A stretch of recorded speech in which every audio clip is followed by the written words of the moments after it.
নমস্কাৰ, মই মোৰ সকলো জ্যোতিষ অনুৰাগীক মোৰ ফালৰ পৰা সম্ভাষণ জনাইছোঁ। মই আজি আপোনালোকৰ লগত এটা গুৰুত্বপূৰ্ণ বিষয়ৰ আলোচনা কৰিম আৰু হয়তো প্ৰয়োজন প্ৰত্যেক কিছু আভাস পোৱাটো প্ৰয়োজন। আমি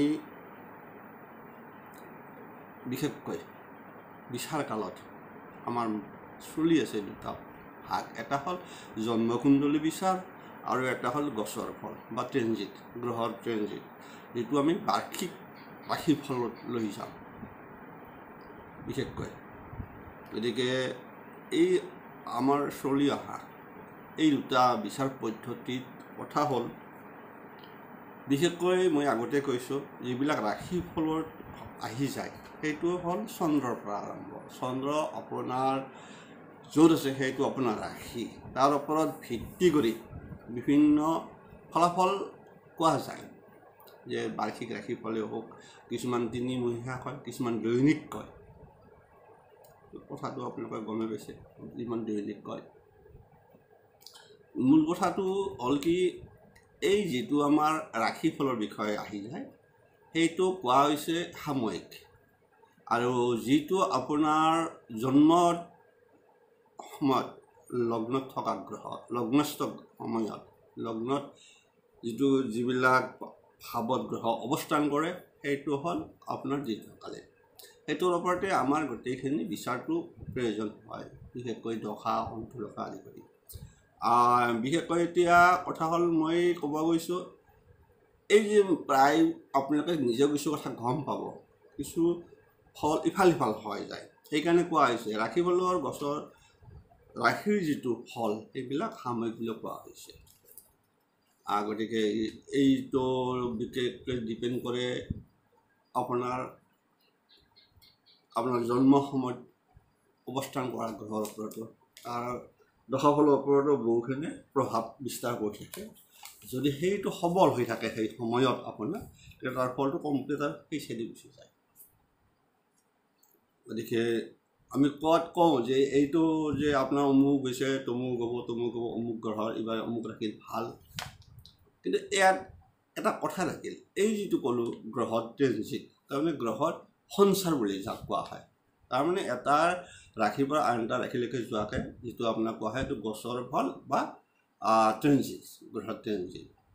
আৰু এই সময়খিনিত বাকীবিলাক মুখ্য গ্ৰহ চাৰিটা অলপ কাৰ্যকাল দীঘলীয়া। এইটো হ'ল বৃহস্পতি এটা ৰাশিৰ পৰা আন এটা ৰাশিলৈকে যাব লগা হ'লে এটা ৰাশিত এবছৰ থাকে, নেক্সট বছৰ যায়। ঠিক সেইদৰে শনি 2 বছৰ, অৰ্থাৎ 2 বছৰ 6 মাহ। সেইদৰে ৰাহু কেতু আপোনাৰ 1.5 বছৰ। এইকেইটাৰ ওপৰতে বহুত ডিপেণ্ড কৰে মানুহৰ। যদি আপোনাৰ এই যিটো ফল তাৰ লগত আপোনাৰ সেই মই যে ক'লোঁ কুণ্ডলীত থকা গ্ৰহ যদি দশা গতিকে আহি যায়, অকণমান সম্পৰ্কিত হৈ থাকে, তাত যদি বয়া হৈ থাকে, যদি আপোনাৰ ইয়াতো বয়া হৈ থাকে অৱস্থানলৈ এই গছৰ বা ট্ৰেনজিট, তেতিয়া আপোনাৰ অশুভ ফলেই হ'ব যদি অশুভ হৈ থাকে। আৰু যাত যদি শুভ হৈ থাকে, ইয়াতো যদি শুভ হৈ থাকে, সেই সময়খিনি আপোনাৰ কাৰণে অত্যন্ত শুভ ফল হ'ব। আৰু কেতিয়াবা দেখা যায় যে আপোনাৰ ইয়াত যিয়েই নহওক, এই বাৰ্ষিক ৰাশিফল যিয়েই নহওক, যদি তাত যদি ভাল আছে, অৱস্থাগত দশা ভাল চলি আছে, তেনে আপুনি সেইটোৰে ফল পাব, প্ৰভাৱ বিস্তাৰ কৰিব।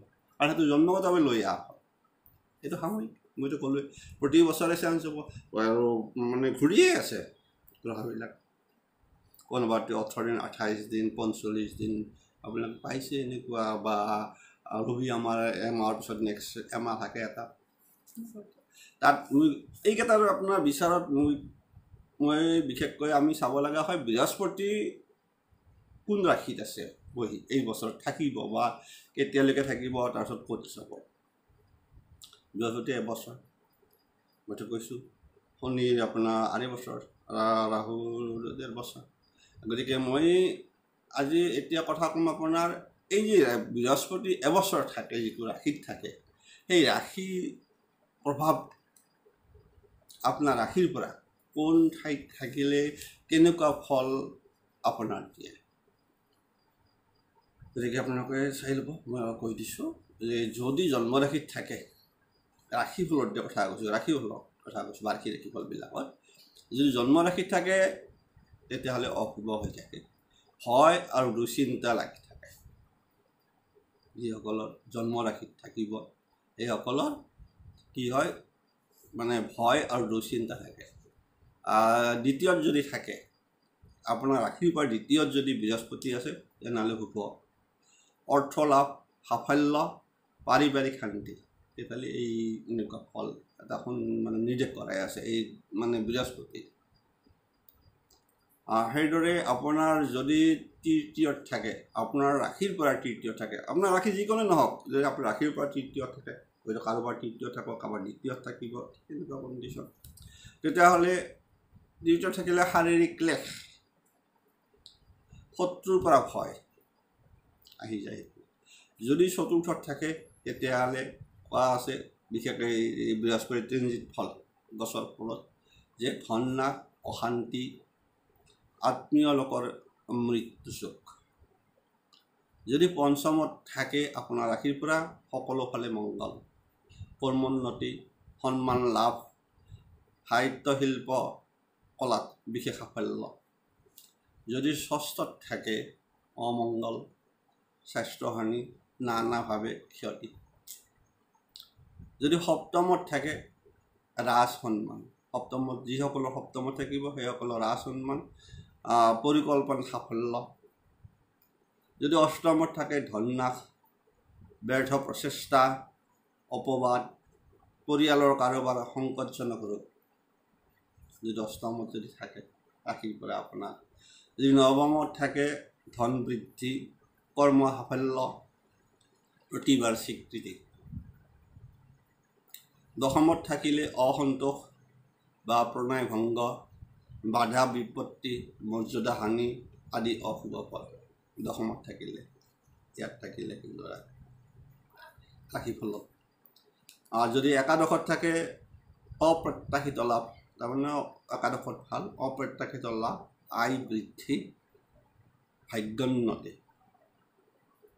সেইদৰে দ্বাদশত যদি থাকে শাৰীৰিক মানসিক পীড়া হিতাহিত জ্ঞানশূন্য অৱস্থা স্বামী বা স্ত্ৰীৰ পৰা কষ্ট উপস্থিত হয় এইখিনি হয় বৃহস্পতিৰ এই ৰাশি যিটো আমাৰ বিচাৰ ফলত বিশেষকৈ এইখিনি ফল মোটামুটি বৃহস্পতিৰ পৰা নিৰ্দেশ কৰা আছে যদি বৃহস্পতি গ্ৰহৰ অৱস্থানৰ ওপৰত নিৰ্দেশ কৰে এইদৰে আছে আটাইতকৈ ইম্পৰ্টেণ্ট হ'ল নেক্সট হ'ল শনি একেলগে কৈ দিছোঁ গতিকে আপোনালোকে শনিটো জানি থৈ দিয়ক তেতিয়া কিছুমান আপোনাৰ নিজে চাব পাৰিব যদি বেয়া গম পাব তেতিয়া আপুনি শনিটোও গম পাব মইতো কৈছোঁ দেই এইটো সাময়িক কেন্দ্ৰ আচল ফল কিন্তু আপোনাৰ জন্ম সময়ৰ এই লগ্নস্থ ফলৰ পৰাই বেছি প্ৰাধান্য পাব তথাপিতো কেতিয়াবা মিলি যায় শনিৰ সেইদৰে শনিৰ গছৰ ফল বা ট্ৰেনজিট ফল শনি থাকে এটা ৰাশিত 2 বছৰ 6 মাহ যদি জন্ম ৰাশিত থাকে দুশ্চিন্তা বিত্তনাশ সন্তানৰ পীড়া স্বামী অথবা স্ত্ৰীৰ পীড়া বেমাৰ আজাৰ যদি দ্বিতীয়ত থাকে মানসিক ক্লেশ স্বাস্থ্যহানি বিবাদ অযথা ভ্ৰমণ তৃতীয়ত থাকে শত্ৰুনাশ বিত্তলাভ প্ৰতিভাৰ স্বীকৃতি চাব কিন্তু অশুভ গ্ৰহ না এইটো গতিকে তাৰ উল্টা আহি আছে বৃহস্পতি কিছুমান ক্ষেত্ৰত যদি চতুৰ্থত থাকে শত্ৰু বৃদ্ধি চতুৰ্থ থাকিলে শত্ৰু বৃদ্ধি গৃহত একাধিক ব্যক্তিৰ ৰোগ অশুভ ফল লাভ যদি পঞ্চমত আপোনাৰ ৰাশিৰ পঞ্চমত থাকে দুৰ্দশা কাজিয়া মৰ্যাদা হানি অৰ্থক্ষয় বন্ধুৰ দ্বাৰা ক্ষতি যদি ষষ্ঠত থাকে ষষ্ঠত যদি থাকি যায় দেখাত কিন্তু অৱস্থান তাত কিন্তু ষষ্ঠত থাকিলে শনি বিশেষকৈ এই ঋতু ৰাশিফলৰ কথা কৈছোঁ বাৰ্ষিক ৰাশিফলত তেতিয়াহ'লে অৰ্থ লাভ হ'ব চেষ্টাৰ সফলতা শত্ৰু দমন হয় যদি সপ্তমত থাকে সাধাৰণ অসুখ ভ্ৰমণত অযথা ব্যয় স্বামী স্ত্ৰীৰ মাজত সাময়িক বিচ্ছেদ সম্ভাৱনা থাকি যায় অষ্টমত থাকে অপদস্থ অপমানিত শাৰীৰিক পীড়া আৰ্থিক সংকট যদি নৱমত থাকে আপোনাৰ ধন ক্ষয় বিভ্ৰান্তি উপাৰ্জন হ্ৰাস ভাগ্যস্থানত থাকিলে দশমত থাকিলে মানসিক অশান্তি ৰোগ মৰ্যাদা হানি একাদশত যদি থাকে অৰ্থ সম্পত্তি লাভ, সম্পত্তি বৃদ্ধি, প্ৰতিভাৰ স্বীকৃতি লাভ। দ্বাদশত থাকে অধিক ব্যয়, দুখ আদি অশুভ ফল লাভ হয়। এইটো হ'ল আমাৰ দীঘলীয়া কোৱেশ্যন। তাৰ বাহিৰে আপোনাৰ বাকীবিলাক গ্ৰহৰটো আহি যাব না, গতিকে সেইবিলাক গ্ৰহৰ ফল লৈ পেলাই আপোনাৰ ইয়াত যদিও ইয়াত দীঘলীয়াৰ মাজত কিন্তু আপোনাৰ ভাল হ'ব। এই যদি বুধ শুক্ৰ অৱস্থান লৈ আপোনাৰ কোনোবা মাহত ভাল হ'ব, কোনোবা ইফালে ভাল হৈ থাকিব। যে গোটেই একদম বেয়া হ'ব সেইটোও নহয়, বাকীবিলাক টানি লৈ যাব। তো প্ৰত্যেকৰ নিজস্ব এটা প্ৰভাৱ বিস্তাৰ কৰে। এৰিছোঁ এইখিনি বস্তু আপোনালোকে জানি থোৱাটো ভাল। আজিলৈ ইমানে। ইয়াৰ পিছত মই এই দুটা আৰু দি দিম একেলগে।